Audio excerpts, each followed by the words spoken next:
हाँ मेरे प्यारे बच्चों, एक विज्ञान का टॉपिक लेकर आया हूँ जो कि आप लोग को पहले बता चुका हूँ कि अवतल दर्पण में प्रतिबिंब कैसे खींचा जाता है। इसके 3 नियम आप लोग को बताए थे। जब प्रकाश किरण मुख्य अक्ष के समांतर हो, देखिए इस टाइप से क्वेश्चन आप लोग को करा चुके हैं। अब इसका प्रयोग करके हम लोग को किरण आरेख बनाना है। ठीक है, अब देखिए पहला नियम क्या बताया थी। जब प्रकाश किरण मुख्य अक्ष के समांतर हो, ये आपका मुख्य अक्ष है, इसके समांतर होता है तो परावर्तन के बाद मुख्य फोकस से होकर जाता है। दूसरा नियम बताए थे, जब प्रकाश किरण मुख्य फोकस से होकर जाए तो परावर्तन के बाद मुख्य अक्ष के समांतर हो जाता है। तीसरा नियम बताए थे आप लोग को, जब प्रकाश किरण वक्रता केंद्र से होकर जाए, तो वक्रता केंद्र से होकर जाए बच्चों, तो ये परावर्तन के बाद उसी मार्ग से वापस लौट आती है। ठीक है, जाती है फिर उसी मार्ग से वापस लौट आती है। इस तीनों नियमों का प्रयोग करके हम लोग अब किरण आरेख खींचेंगे, जो कि पेपर में निश्चित है 2 नंबर का क्वेश्चन आता है। ठीक है, देखिए इन तीनों नियमों का प्रयोग करके हम लोग आरेख खींचते हैं। तो पहला क्या होता है, पहला पूछता है आपसे कि जब वस्तु अनंत पर हो, जब वस्तु अनंत पर हो, ठीक है, जब वस्तु अनंत पर स्थित है तो उसका प्रतिबिंब कहां बनेगा, उसकी स्थिति क्या है, उसकी प्रकृति क्या है, उसका विन्यास क्या है, ये क्वेश्चन निश्चित है पूछता है। देखिए जब वस्तु अनंत पे है तो अवतल दर्पण में देखिए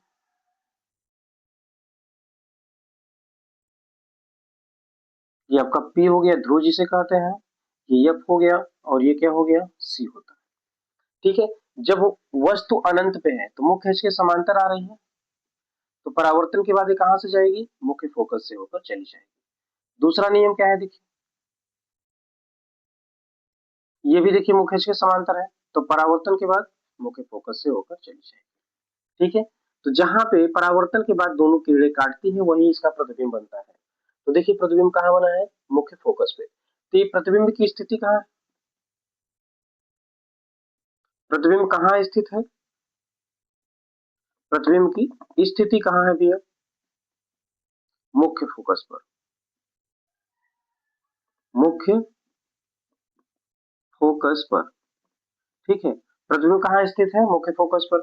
आकार क्या है इसका, आकार एकदम बिंदु के आकार का है तो ये क्या हो जाएगा, छोटा। विन्यास क्या है, विन्यास उल्टा। ठीक है, और प्रकृति इसकी कितनी, प्रकृति आपका क्या है, वास्तविक। ठीक है, अब देखिए जब दर्पण के सामने प्रतिबिंब होगा तो उसको वास्तविक कहेंगे, दर्पण के पीछे रहता है तो उसको हम लोग आभासी कहते हैं, और ये मुख्य अक्ष के नीचे बनता है प्रतिबिंब तो उल्टा होता है। अब ऊपर की बनने लगेगा तो आपका सीधा हो जाएगा। दूसरा क्या है, देखिए जब वस्तु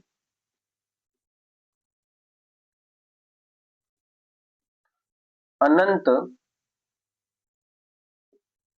तथा वक्रता केंद्र के बीच हो, अनंत तथा वक्रता केंद्र के बीच होती है तो कहां प्रतिबिंब बनता है, देखिए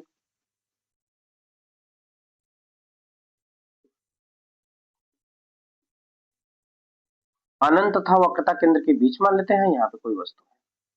ठीक है, अब नियम क्या है, मुख्य अक्ष के समांतर चलने वाली प्रकाश किरणें परावर्तन के बाद मुख्य फोकस से होकर चली जाती है। ठीक है, देखिए ये पहला नियम था, मुख्य अक्ष के समांतर चलने वाली प्रकाश किरणें परावर्तन के बाद मुख्य फोकस से चली जाती है। दूसरा नियम क्या है, मुख्य फोकस से आने वाले प्रकाश किरणें परावर्तन के बाद मुख्य अक्ष के समांतर हो जाती है। ठीक है, ये सीधा रहना चाहिए। देखिए कहां पर, जहां पे परावर्तन के बाद किरणें काटती है, वहीं पे उसका प्रतिबिंब बनता है। अब देखिए इसका क्या है, प्रतिबिंब की स्थिति कहाँ है, प्रतिबिंब कहाँ स्थित है, वक्रता केंद्र C तथा F के बीच। ठीक है, आकार क्या है, आकार देखिए वस्तु से छोटा लग रहा है, तो वस्तु से छोटा है। विन्यास, विन्यास क्या है आपका उल्टा, देखिए नीचे की तरफ बना है। और प्रकृति क्या है इसकी, दर्पण के सामने है तो क्या होगा, वास्तविक। ठीक है बच्चों, ये क्वेश्चन हो गया। अगला क्वेश्चन देखिए, अब कहता है तीसरा नंबर, जब वस्तु वक्रता केंद्र पर हो, जब वस्तु वक्रता केंद्र पर स्थित हो तब उसका प्रतिबिंब कैसे बनेगा। देखिए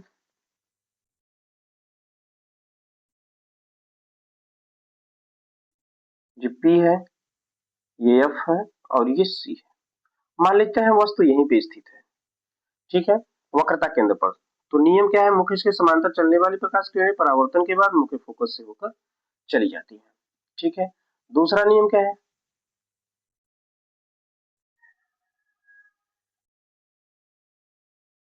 ठीक है, देखिए जहां पे कट रही है मुख्य मुख्य के समांतर जा रही है, तो ये मुख्य अक्ष के समांतर जाने वाली प्रकाश किरणें परावर्तन के बाद मुख्य फोकस से और मुख्य फोकस से जाने वाली मुख्य के समांतर हो जाती है। तो कट कहाँ रहा है, देखिए वक्रता केंद्र पर ही कट रहा है, तो इसका मतलब कि इसकी स्थिति कहाँ हो गई, स्थिति है वक्रता केंद्र पर।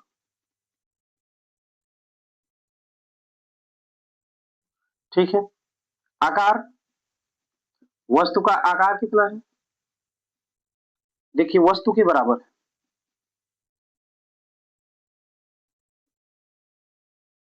विन्यास, विन्यास आपका उल्टा है। प्रकृति, प्रकृति आपकी कितनी है, वास्तविक है। ठीक है बच्चों, इस टाइप से क्वेश्चन आपके बताते हैं क्वेश्चन। देखिए दो कुछ तीन क्वेश्चन और छूटे हुए हैं, उसको भी देख लेते हैं।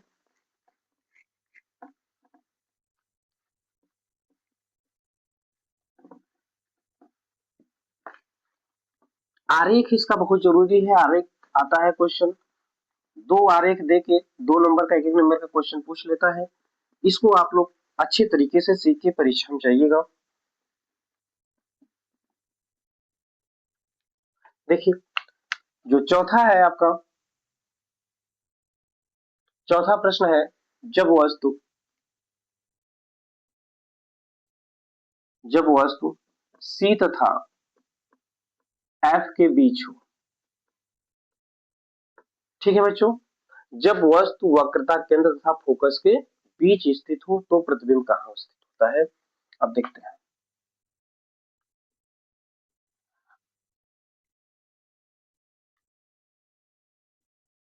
सॉरी,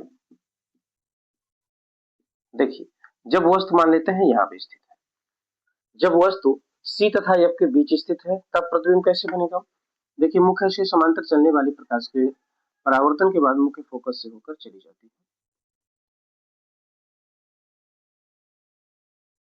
ठीक है, अब दूसरा नियम क्या है, मुख्य फोकस से होकर जाने वाली प्रकाश किरण परावर्तन के बाद मुख्य के समांतर हो जाती है, जहां कट रहा है वहीं इसका क्या हो जाएगा, प्रतिबिंब बन जाएगा।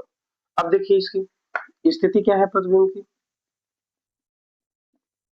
स्थिति क्या है, देखिए बच्चों वक्रता केंद्र से दूर बन रहा है तो वक्रता केंद्र से दूर, से दूर। ठीक है, आकार,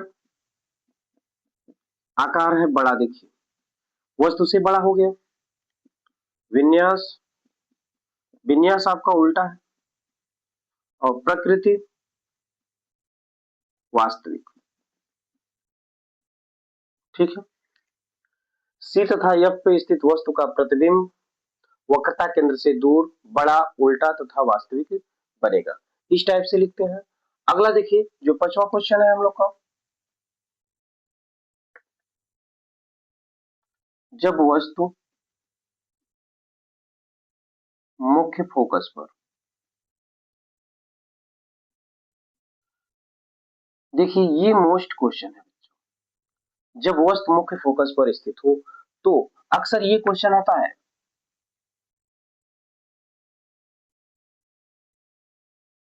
देखिए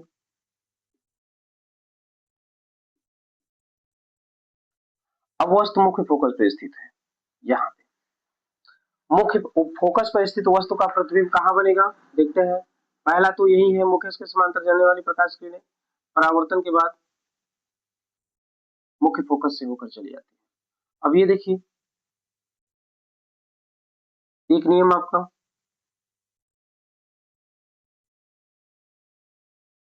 ठीक है, वक्रता केंद्र से होकर जाने वाली प्रकाश किरणें परावर्तन के बाद उसी मार्ग से वापस चली जाती है।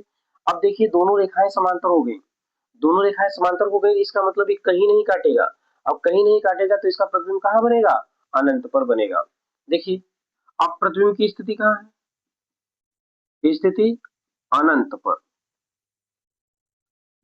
आकार, आकार बड़ा बनेगा, विन्यास उल्टा है क्योंकि ये मुख्य अक्ष के नीचे है, और प्रकृति वास्तविक है। ठीक है बच्चों, देखिए मुख्य फोकस पर स्थित वस्तु का प्रतिबिंब अनंत पर बनता है, आपका बड़ा बनता है, उल्टा बनता है, और क्या बनता है, वास्तविक बनता है। ये क्वेश्चन आपका बहुत ही इंपॉर्टेंट है बच्चों, ये क्वेश्चन बहुत ही इंपॉर्टेंट है। ठीक है, एक और है क्वेश्चन, देखिए 6वां नंबर, ये भी बहुत ही इंपॉर्टेंट है। जब वस्तु ध्रुव तथा फोकस के बीच, ठीक है, अब देखिए ध्रुव तथा फोकस के बीच स्थित वस्तु का प्रतिबिंब, ये भी बहुत ही इंपॉर्टेंट क्वेश्चन है, बहुत बार पूछा है।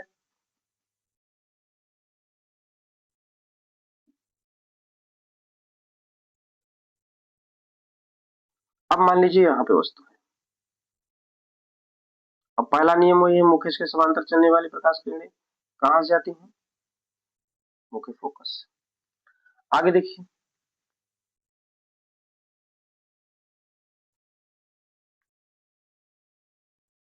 देखिए इधर आपका फैलता चल रहा है, उधर आपका मुड़ जाता है, तो इसको आगे जब मिलाएंगे हम लोग, आगे ले जाएंगे, इसको भी आगे ले जाएंगे, तो आपका कहीं न कहीं निश्चित है काट देगा, और जहां काटेगा वही इसका क्या हो जाएगा, प्रतिबिंब बन जाएगा। ठीक है, अब देखिए मुख्य फोकस तथा ध्रुव के बीच स्थित वस्तु का प्रतिबिंब की स्थिति कहाँ होगा, प्रतिबिंब की स्थिति कहाँ है भाई, दर्पण के पीछे, दर्पण के पीछे। देखिए दर्पण के पीछे प्रतिबिंब स्थित है। आकार क्या है, आकार देखिए बड़ा है, बड़ा है। विन्यास, विन्यास क्या है, सीधा। और प्रकृति,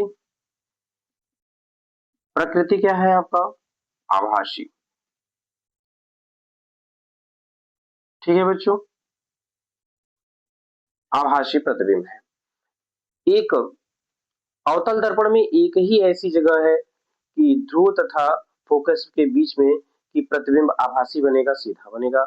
ये क्वेश्चन ऐसे भी आ जाता है कि हम वस्तु को कहाँ रखें, वस्तु को कहाँ रखें कि उसका प्रतिबिंब सीधा, आभासी तथा वस्तु से बड़ा। ठीक है, ये विकल्प में भी क्वेश्चन आ जाता है। तो इस टाइप के क्वेश्चन आपके बहुत ही मोस्ट है, विकल्प में भी क्वेश्चन पूछते हैं, 2 नंबर का भी क्वेश्चन पूछते हैं बच्चों, इसलिए इसको एकदम पढ़ के याद करके पेपर देने चाहिए। ठीक है, आशा करता हूँ आप लोग को समझ में आ गया होगा।